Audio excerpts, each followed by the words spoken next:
Welcome to the No Quit Living podcast. Our primary objective is to motivate and inspire our listeners to never quit. The reality of life is simple. We all fall. We all fail. At times, we get knocked down. The question is, do we get back up? Are we stronger? Are we better prepared to attain the maximum of our potential? Thank you for joining our No Quit tribe. As you go for your greatness today, never quit. And remember, we rise by lifting others up. Welcome to episode number 326 of the No Quit Living podcast. I'm your host, Christopher J. Worth, and today's theme of the day is investing in others. Our quote of the day comes to us from Eleanor Roosevelt. For our own success to be real, it must contribute to the success of others.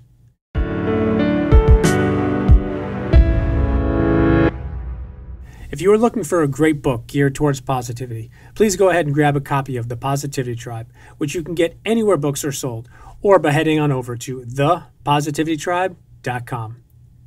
It is an honor for me to have one of my very close friends, Al Hammond, join us for today's episode. When it comes to people that invest in others, Al is absolutely the best. He shares how he breaks his day down into 4 quarters, and I know you will enjoy today's episode. Al, I'd like to welcome you to the No Quit Living podcast. Appreciate that, brother. Stoked to be here, man. First question I ask everybody is, are you ready to positively impact at least one person today? Absolutely, man. I'm hearing what you say, sowing seeds, reap rewards. Man, that's something that I do in my day-to-day. Whenever it hits my heart, send someone a text, voice text, let them know, hey, man, I'm thinking about you, miss you. Absolutely. Let's get into it. I love that you just mentioned that perspective because it's something we've been doing with our Connect 5 and Support 10 is the beauty and the sincerity of just reaching out to people, not because you want something, not because you need something, just to let them know that you're thinking about them. And you, before we went live, we have a friend in common, and you just said, because it's who you are, hey, don't forget it's so-and-so's birthday today. And right before we went live, I shot him a text message because that's the type of person you are, and that's the importance and the value. What I talk about is doing one thing for somebody else today with zero expectations in return. So, as you know, the number one objective of our show is to motivate and inspire listeners to never give up. And I was curious if you yourself have either a no-quit story or perhaps a challenging time where you could have given up or given in, but you didn't. Yeah, absolutely, man. I'm actually still in it, brother. I mean, candidly, just to kind of set that up with real quick. So, I'm going to go a little bit deep with you here. I prefer to invest subsurface conversations rather than spend time in surface conversations or surface level conversations so we can get to the real and the raw. So that's how I live my life, man. But I am, by the grace of God, a second generation home builder based out of the Midwest. I preface that to say, so my dad started this company going on 44 years ago now. And I was essentially groomed, man, my entire life to be able to take over the organization. And I had the opportunity, by the grace of God, to do that about 7 years ago with the understanding that in the back of my head, my dad came to this country at 19. So met my mother, spoke no English. From there, and I'm time collapsing this rather quick, bootstrapped his way up to building a multi-million-dollar organization. So here I was, born in the States with 3 degrees, 2 of them at the graduate level, taking over an organization. And you hear those stories where people say, all right, Junior took over the organization. Is he going to run it into the ground, or is he going to take it and amplify it and grow the business into spades? And I say that to say that the latter was exactly what I did. And I planted my flag on that very much so. And for the past 5 years or so of my life, man, I went hard on it. And I responded to every single phone call, text message, email, everything that I could at all times to continue to earn the business and establish a reputation personally. And it served me well in a season from financial prowess. But it was certainly at the cost, and it was in the ore. And certainly at the cost of the relationship with my kids, cost of the relationship with my wife, and very much the cost of my relationship with God. And it put me in a position, man, where I say in the ore, living my life in the ore. And I know you know me fairly well, and you hear me speak all the time about living my life in the and. Well, this was the exact opposite. It was, I can go hard in my business or invest time with my kids. I can go hard in my business or invest time with my wife. And again, put me in a reciprocating state of frustration. where I was essentially living outside of my truth because I was showing up wearing this mask for this person and wearing this mask for this person, trying to be this way with this guy and thinking that I had to be this way or this way. On the meanwhile, trying to both prove myself to myself and realistically speaking to my dad because I wanted to make him proud. And it put me in a state where phase two adrenal fatigue was presented. I essentially went to a physician where, she told me, hey, you're not going to be able to will yourself through life anymore. So I realized that I had to make some changes. And with those changes had to come some deep mindset and belief system changes, understanding the difference between result driven and relationship driven. And I went on looking for that on a journey about 2 years ago, man. And I've been, by the grace of God, deep in that journey in personal development for going on 2 years now. First off, I appreciate your candor in touching on that. And I've had the privilege of knowing you for quite some time now. And I've heard that story in different forms, shorter, longer, more in depth. And I appreciate you touching on that. And the beauty of your story is the vulnerability of how you tell it. And when you talk about the tough times and you talk about the success, but it came at the cost of boom, boom, boom, it leads me down the road of it's not where you start, it's where you finish. And people that I personally look up to, people that I personally follow, are the ones that, first off, are honest and open and vulnerable, but they share their wins, but they also amplify the failures and the challenging times where they were down and out, because that's where you learn. And I truly appreciate you touching on that. Wanted to jump to the question we ask everybody is, if you had to define yourself, but you could only use one word, what word would you choose? Vigor. I mean, and that's just how I show up in my life. And I don't want to say just as a marginalization point, but I strive to be not even present, omnipresent, with as much intentionality and passion as I can, and to show up, whether that's in a boardroom, in a classroom, in a family room, whatever it be. Vigor. That's a perfect word for you. You and I met actually during and from Steve Weatherford's coaching program we were both a part of. And I believe that you were actually Steve's first one-on-one client. So with that in mind, and I want to ask this question because I want to inspire people to take action, and the people that think about doing something want to do something. So following it up is what led you to actually take action as opposed to waiting for the quarter or the end of the month or the new year? What led you to actually having that idea, thinking about doing it, but then going ahead and actually hiring Steve as a coach? Man, that's a great question. Kind of as a follow-up to what I just shared there. I mean, I'd like to share this cool, grandiose story about how, hey, I had this epiphany and it was time after phase two adrenal fatigue or whatever the case may be to, hey, it's time for me to understand that I need to help. And I'd like to say that was how it was at first, but unfortunately it wasn't. And I tried. The way I look at it, Chris, was I remember the feeling of almost like a proverbial rope burning through your hands, and you're desperately wrapping it around every inch of your hands, your arms, your body, pulling with everything you can, and there's nothing you can do. Man, I don't want to be stereotypical here, but I'm born and raised in the Midwest my entire life, so coaching or counseling, especially from another male, candidly speaking, man, wasn't something that was even really discussed, let alone socially acceptable. So the idea and the conditioning in my brain at that time to be able to reach out to someone and someone to say, hey, these are my issues. What can you do to help me with wasn't really fun. But at the same point in time, again, not to further stereotype, I know based on my personality and my passion and my zeal and zest for life that I couldn't necessarily just go meet someone who was khaki wearing, shirt tucked in, 9 to 5, and going to tell me, hey, this is what you do and take this pill. I had to align with someone that's also been through the trenches and felt what I felt to help me align with me and show me, hey, man. So I went looking for that someone who had the fruit in their life, who not only was perfect, but I could see their scars. And the dude that I found was Steve Weatherford. And it's not that I could see it. He was openly telling people, still is, on his social media. I say that to say I remember sitting on the edge of my couch before that, 2 weeks ago, 2 weeks prior, I listened to a podcast between him and Ed Milet in the truck of my car in my office. And I found myself literally for 57 minutes bawling my eyes out, thinking this man is speaking to me and about me. So I did some research, vetted him, come to find out he's from Terre Haute, Indiana. I'm from Fort Wayne, Indiana. I thought, okay, here's an alignment. I remember going back, sitting on my couch. He posted something on Instagram and something about a business meeting in Orlando or a mastermind. And I went. And I remember coming out of that 8-hour session, candidly not speaking anything about business, but coming out and discussing my legacies, which were my children, my family, and how can I live in the world of and. And from that, you said one thing, hey man, I've never done this before. Hey, I've never done this before, but I'm willing to do life with you.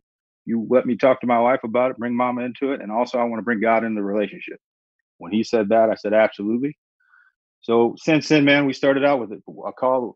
We've walked and done life together ever since then. That's led us into a tribe, which are King's Council, so But I say that to say, man, Steve taught me understanding the value behind relationship. So my entire life, man, I've been result driven, understanding where trophy to trophy, victory to victory, whether it's on the field, court, boardroom, you name it, understanding the value of relationship is something that I had to learn, and finding someone that could help me, so to speak, downshift into that while not sacrificing or cannibalizing, or at least creating that storyline in my head, my own business, was exactly what I was looking for. I appreciate you explaining it the way you did and how you did. I think you touched on some really important things. Not to digress, but if anybody has not listened to that Ed Milet podcast with Steve as a guest, it's absolutely fantastic. I've watched it a bunch of times myself.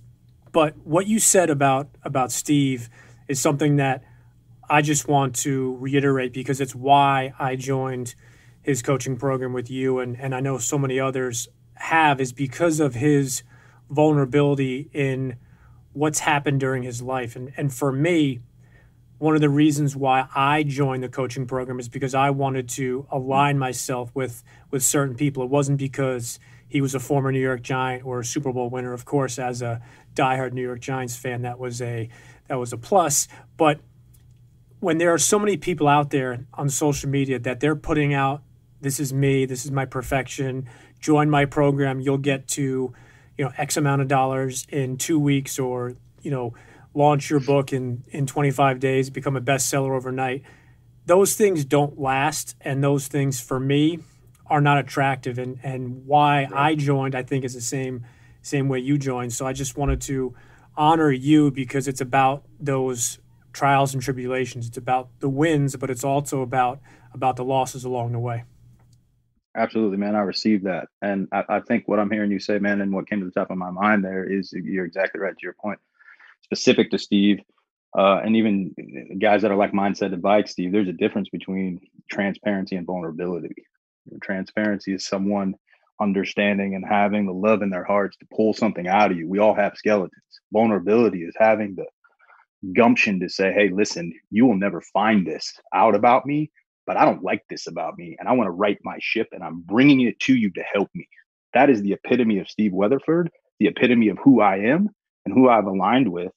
Yeah, man. So that's a great point. And another piece to that is you think about, I want to touch base real quick about the coaching piece, especially coming out of that proverbial alpha male mindset where if I can't do it, I'm just going to work harder. I'm going to wake up earlier. I'm going to do more push-ups. I'm going to eat more, whatever the case may be that serves you. But I say this, I share this with guys quite a bit when we're talking and discussing on calls. You got to look at it like you and I are driving from Canada to Florida and it's fully wooded. There's two paths. One of them is we're going to do our own way, and we can get through it our own way through scars and so much time. But this path is already open. We can time collapse that, and with a lot less time, effort, and energy. And the only efforts that we need to do that is to either serve or pay. And that's through alignment with coaching or mentorship. So you brought up a couple good points there, man. I just wanted to touch base on that, man. And I received that honor, brother. I've had a ton of calls with you myself, and I've seen the way in which you've done this and continue to do it. And I think the one thing that you shared in your no quit story, which I want to just praise you for that, is you're still going through it. And I think that's why, going back to my comment about Steve, for example, is it's about going through it. And for some, it might take weeks, months. For others, it might be years, but it's about continually doing it. And you said something that's important, is time collapsing, in the sense of, often I talk about success leaves clues, but also failure leaves clues as well. And the question is, why would you do something all by yourself if somebody else has done it? And I think, going back to what you said, coaching is something that was looked upon for me as well as just on the athletic or sports field or court. Now I think it's changing, in the sense of the most successful people in all walks of life have had either quote unquote coaches or mentors. They've been part of masterminds. And you use the word, I think you've said it probably 3 or 4 times, alignment. It's aligning yourself with the right people. So wanted to ask you, I was on one of the coaching calls where Steve brought you on, and you spoke about how you break your day down into quarters. And I know it comes from the perspective of sports as well as business and ROI. But I wanted to ask if you wouldn't mind touching on that, because I think the listeners would really enjoy hearing that, because it's all about, for me, inspiring them, motivating them, but also providing different guests that have different ideas. Because one thing I know for a fact, and I know you'll agree with this, is there's no one size fits all for everybody. So if you wouldn't mind sharing that, because I know that it'll connect with some of our listeners. Yeah, absolutely, brother. I appreciate that, man. And this is something that I have the opportunity to be blessed, and I share with different guys in coaching calls throughout the week as well. And again, something I'd like to be able to claim that, hey, I came up with this really great, grandiose program, and it's super cool and neato, and it was by design. But it was partially by design, reactively, once I understand that I was defaulting into it. So I say that to say there was a time in my life, again, to be vulnerable here, that I needed to put parameters in place to be able to keep me on the tracks. So I did that, and I did that matter of factly, where I woke up every single day. My circadian rhythm had me naturally wake up at 4:03. I'm in the gym at 5:02, shower at 6:01, breakfast table at 7 o'clock, ready to leave and out the door with my kids at 7:30, religiously, matter of factly, regardless of situation or circumstance. And that served me very militantly for a season in my life. But that is what led to that adrenal fatigue that I shared earlier. So I knew I had to create subconscious boundaries, but maybe not that finite. And at the same point in time, afford me parameters to essentially give myself permission to be present. When I say present, Chris, I don't necessarily mean present. I mean omnipresent. Meaning when you're with your kids, you're with your kids, not thinking about emails or phone calls or how am I going to show up at this next board meeting or this phone call. So I went looking for that through podcasting and books and what have you. And through a combination of a litany of details, I created, in my mind, what's called a 4-quarter breakdown. So just like many of us do annually for our own respective businesses, we plan out our year and then we look at benchmarks throughout the quarter. So the same logic applies here. But before we get into the details with that, I want to make sure that I mention that this all starts and stops with your vision. So it is absolutely unequivocally imperative that we speak to that piece, vision. And I say vision, meaning, think about it like this. If you were to cheers on December 31st, 2021, at the end of this year, what are you cheersing to? What are you going to hold your glass up and say, by the grace of God and the sweat of our brows, this is what we accomplished? Doesn't necessarily have to be a tangible thing. It could be a feeling, could be momentum in a relationship, could be a tangible thing, a new house, what have you. From there, you want to create tangible goals or benchmarks, KPIs that we utilize throughout the year to ensure that we're on the right path. A lot of people do this in their life or their business on a quarterly basis. So I started doing that in my life on a quarterly basis. So at the end of every quarter, I look at where am I at? How is that trending in all of my pillars? So is this where I want to be at the end of the year? If I am, awesome. If I'm not, course correct. Make an adjustment, not an excuse, to be able to get myself back on track and where I need to be. So I realized I needed more touches. I needed more reps. I needed to be able to course correct, so to speak, much sooner. So instead of just doing that at a quarterly basis, I got into start doing that every month. And obviously from every month, every Sunday night, So I started looking at how can I get really granular with my day.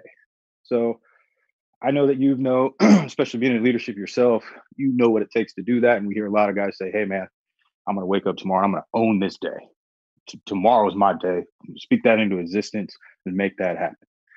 Those guys that are varsity and that are really, really good, they understand to own their day. They need to own their morning. So they put a protocol or procedure in place to own their morning. But the ninjas, the guys that are ultra level, next level, those guys own their night. When I say own their night, man, like an old man, I've learned, again, through trials and tribulation, that I got to be in bed downshifting at 8 o'clock. So I put myself in a position, incidentally, which is my word of 2021, to be able to show up as my best self. So that all starts with the next day. Going into the next day, my Q1 starts between 4A and 8A. This is my me time. This is the time where I show up to myself, where I can prep and prime myself to show up to the world, not at 60, 70% out, but my best level, my best self. So this is a time where I train, I go to the gym. I invest in books on tape, audio, obviously they're Audible, podcasting. If anybody follows me or listeners follow Tom Bilyeu, Tom has a phrase called think it taped, where essentially it's a deep sense or state of analytical thinking and meditation. So where you're just quiet, you're calm, I utilize this time to envision my day. So where do I want to be at the end of the day? What do I want to accomplish? What relationships do I want to have sewed into? Man, and the biggest piece that I utilize in this time, Chris, is I get alone with God. And I give myself like 10, 15 minutes to ask for forgiveness, ask for guidance, for protection, just for an opportunity to just guide me. And this is something that we spoke to, I shared. I'm glad you spoke to it at the beginning of the call regarding impact. This is something that I do every day. Oftentimes I'll get a feeling. So this is the time where I will text message someone or arbitrarily send someone a voice message, 5:30, 6 o'clock in the morning. Hey, man, I know we haven't talked to you in a while. I just want to let you know you're on my mind and in my heart. And the objective there isn't for them to send me a text message back and say, hey, thank you, or whatever the case may be. And sometimes they think they send me a text message back and say, hey, man, are you okay? You feeling okay? But those are the seeds that I want to be able to sow into people. So that primes me and preps me, puts me in position for the day, transitioning into Q2. Q2 is 8A to 12P. This is when I work in my business, when I'm strategically and matter-of-factly moving the needle to earn and garner revenue now. So my line of work is a custom luxury home builder. This is when I'm on-site meetings with clients, subcontractors, vendors, things of that nature. Transitioning to Q3, 12P to 4P. This is when I work on my business. So I'm not necessarily moving the needle immediately, but I'm moving the needle sequentially, looking at our 3 months, 6 months, year revenue goals. This is also a time that's very strategic for me, Chris, as it pertains to emails. So emails at one time, and still can be, were my nemesis because they just drove me. I always had to be the guy that responded immediately. And again, hang on a second, honey, or hang on a second, buddy. I got to be able to take this call. I got to respond to this email. I didn't want to do that anymore. So I had to put parameters in play and make a commitment to that. So regardless of situation or circumstance, if you send me an email outside of the hours of 12 to 4, flag it, follow up, and it goes in my follow-up folder. From 12 to 4, I'm committed Monday through Friday, respond to those emails. A couple things happen there. I now subconsciously give myself permission to understand that if I get an email at 4:01, I'm not trading that 1 minute of my Q4, which we'll talk about, which is my most important quarter of the day, because I don't have a structure and order in place, and I'm breaking that commitment to that structure and order. Secondly, I'm now subconsciously, or you're subconsciously conditioning those that necessarily need to get a hold of you real time. Hey, if I need to get a hold of Chris Worth, I know that I need to get him an email between 12 to 4 because then that's when he responds to email. That relieves a lot of pressure, then allows you to go into your Q4, which is for me, 4P to 8P. That's my why.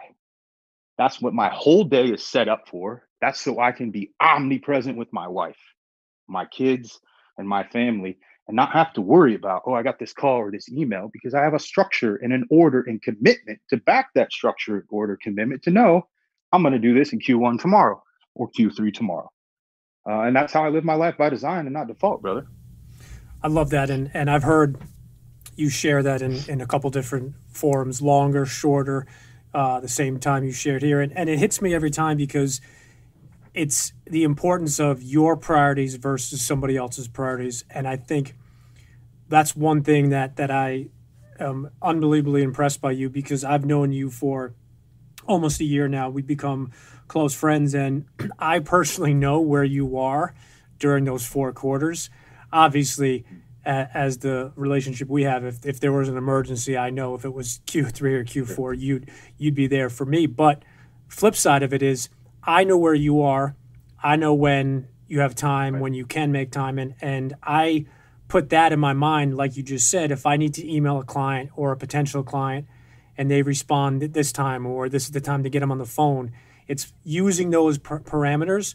But it's also something I talk about a lot, is it's maximizing your day. It's time maximization, because as you know, and we talk about this, we all have the same 24 hours every single day. And it's not, do you make 25 out of 24? It's, do you maximize that time? And I think I've always been impressed by you sharing that and touching on that. So thank you for doing that.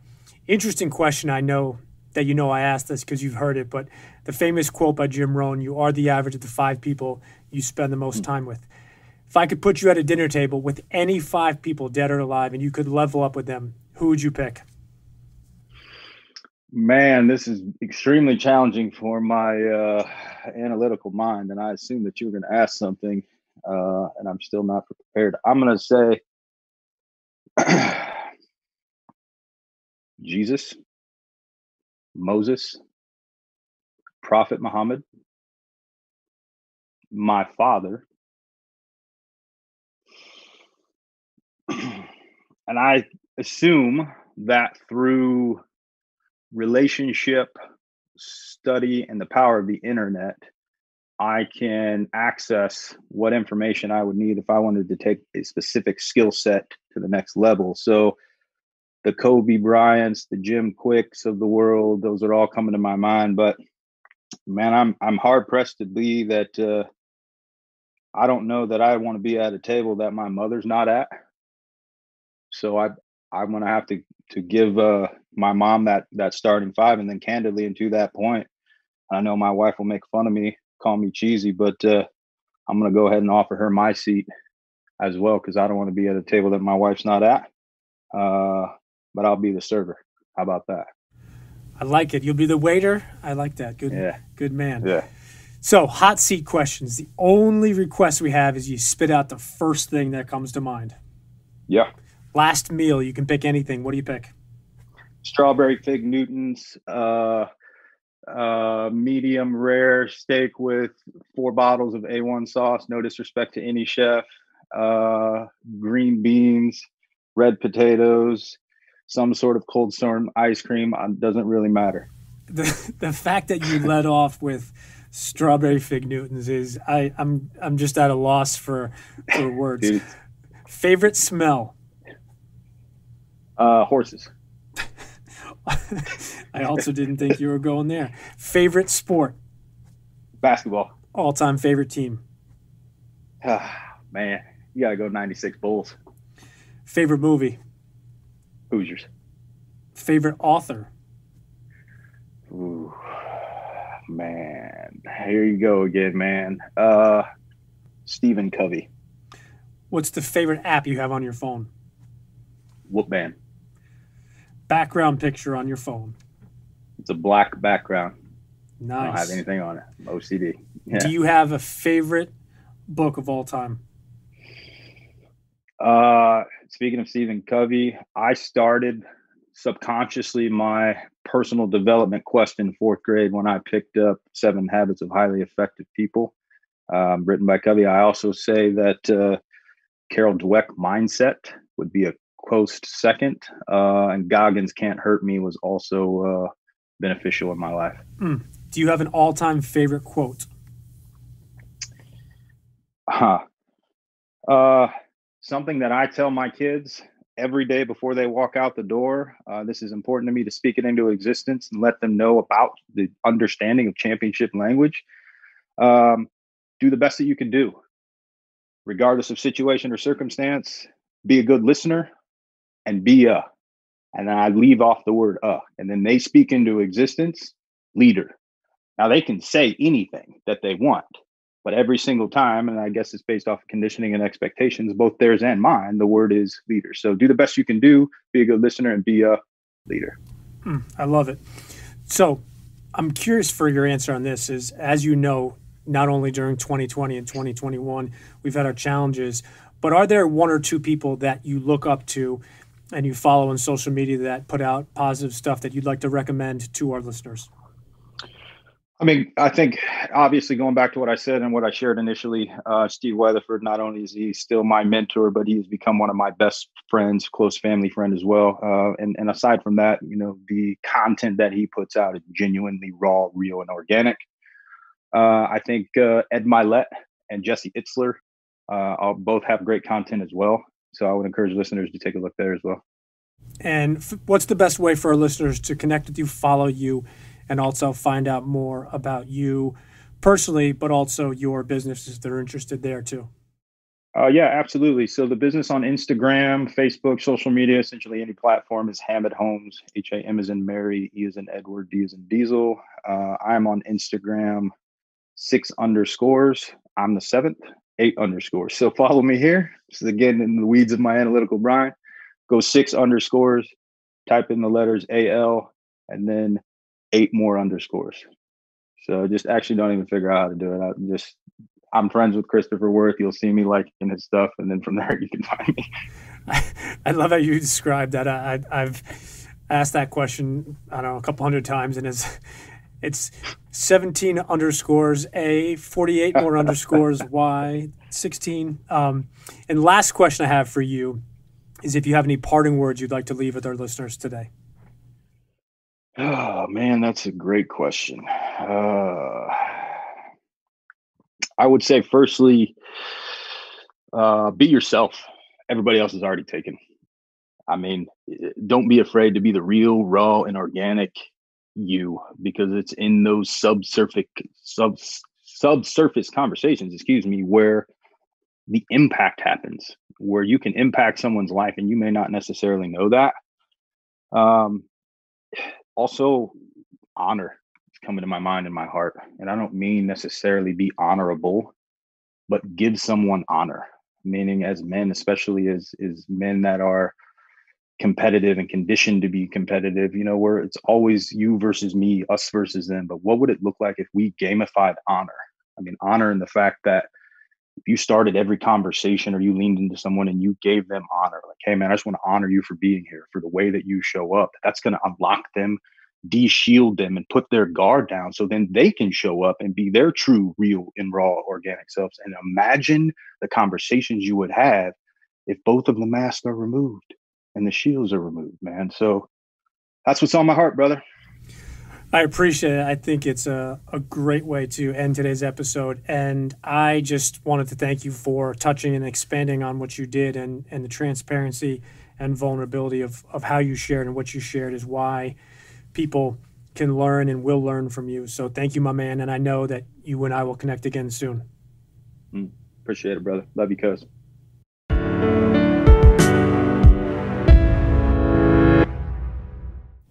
Thank you for listening to episode number 326. I've had the honor of being good friends with Al for quite some time, and I'm so glad he took the time to share today with our No Quit Tribe. In addition to his 4 quarters, Al spoke about alignment, setting parameters, and honoring others. In his parting words, Al challenged everybody to be yourself because everybody else is already taken. That is something I could not agree with more. And remember, we rise by lifting others up. And lastly, to our listeners, thank you. We truly appreciate your time, and we hope our episodes inspire you to keep on attacking life and never giving up. To quote Dr. Norman Vincent Peale, it's always too early to quit.